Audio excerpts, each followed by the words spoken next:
गोंदिया जिल्ह्यात शेतकरी मोठ्या प्रमाणात धानाची शेती करतात। शासनाच्या वतीने आदिवासी बहुल भागात आदिवासी विकास महामंडळाच्या वतीने शेतकऱ्यांकडून धान खरेदी केला जातो। मात्र आदिवासी महामंडळाचे गोडाऊन नसल्याने खरेदी केलेला धान ताडपत्रीचा आधार घेत मोकळ्या जागेवर ठेवण्यात येतं।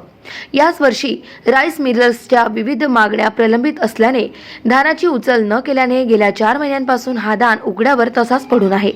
यावर्षी अवकाळी पावसाने गोंदिया जिल्ह्याला झोडपून काढल्याने सडक अर्जुनी तालुक्यातील डवा या गावातील खरेदी केंद्रावर खरेदी केलेल्या धानाला अंकुर फुटल्याने केंद्र चालकांचे नुकसान झाले आहे। आपले 24/11/2023 पासूनची आपली धान्य खरेदी सुरू झालेली आहे, पण अजून सुद्धा मालाची उचल झालेली नाही। त्याच्यामध्ये ते राईस मिलर्स स्ट्राईकवर असल्यामुळे त्यांच्या काही मागण्यामुळे ते उचल झालेली नाही आणि त्यामुळे कसं आहे, अवकाळी पाऊस ह्या वर्षी खूप येत असल्यामुळे धानाची नुकसान होत आहे आमच्या।